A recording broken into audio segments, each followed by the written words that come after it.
सात संगत जी प्यार से कहना धन निरंकार जी। सात संगत जी आज फिर से हाजिर हूँ एक बहुत ही प्यारी दिल छू लेने वाली साखी के साथ। तो आइए समय ना गवाते हुए साखी को सुने। सात संगत जी एक दिन की बात है। राजा विक्रमादित्य की राज्यसभा में एक महात्मा आए। राजा विक्रमादित्य ने उनसे पूछा, मैं आपकी क्या सेवा कर सकता हूँ? महात्मा ने कहा, मुझे भूख लगी है, कृपया भोजन दे दीजिए। सात संगत जी राजा विक्रमादित्य ने महात्मा जी को भोजन कराने का आदेश दे दिया। अब भोजन सामने आया तो संत ने रोटी देखकर राजा विक्रमादित्य से कहा, राजन, आपने जो भोजन इस थाल में रखा है वो हक का तो है ना? हक यानी अधिकार।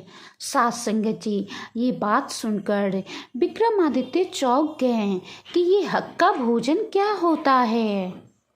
राजा विक्रमादित्य ने कहा, आप बताइए, मैंने तो पहली बार सुना है कि हक का भी भोजन होता है, अधिकार का भी भोजन होता है। सात संगत जी संत ने कहा, गांव में जाइए और वहां आपको एक बूढ़ा व्यक्ति मिलेगा, उससे पूछिए। सात संगत जी राजा विक्रमादित्य जब संत के बताए गए पते पर पहुंचे तो वहां एक जुलाहा सूत काट रहा था। राजा विक्रमादित्य ने उस बूढ़े जुलाहे से पूछा, ये हक का भोजन किसे कहते हैं? उस बूढ़े ने जवाब देते हुए कहा, आज मेरी इस पत्तल में जो भोजन है उसमें आधा हक का है और आधा बेहक का है।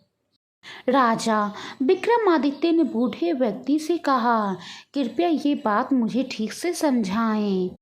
तब बूढ़े व्यक्ति ने कहा, एक दिन मैं सूत काट रहा था और अंधेरा हो गया तो मैंने एक दीपक जलाया और मैं अपना काम करने लगा। उस समय मेरे घर के पास से एक जुलूस निकला। जुलूस में शामिल लोगों के हाथ में मसाले थी। मेरे मन में लालच आ गया तो मैंने दीपक बुझा दिया और उनके मसालों की रोशनी में अपना काम करने लगा। उस काम से मुझे जो धन मिला उससे मैंने ये अन्न प्राप्त किया। ये अन्न आधा हक का है और आधा बेहक का है। और आधा बेहक का इसीलिए है क्योंकि जितना काम मैंने उन लोगों के मसालों की रोशनी में किया था उतना धन उन लोगों के हक का था। सात संगत जी ये बात सुनकर राजा विक्रमादित्य समझ गए कि हक का भोजन किसे कहते हैं। जब भी कोई काम करो तो दूसरों को उनके काम का क्रेडिट जरूर दें। हमेशा ध्यान रखें कि कुछ पाने के लिए सबसे पहले अपने संसाधनों का उपयोग करना चाहिए। अगर दूसरों के संसाधनों का उपयोग किया है तो उन्हें इसका श्रेय जरूर दें। हमारे हक का हमारे परिश्रम और हमारी वस्तुओं से ही प्राप्त किया हुआ होना चाहिए।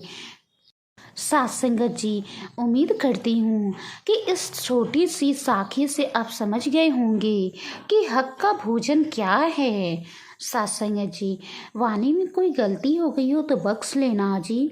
और आज की साखी के बारे में आपकी क्या राय है कमेंट बॉक्स में ज़रूर बताइएगा। प्यार से कहना धन निरंकार जी।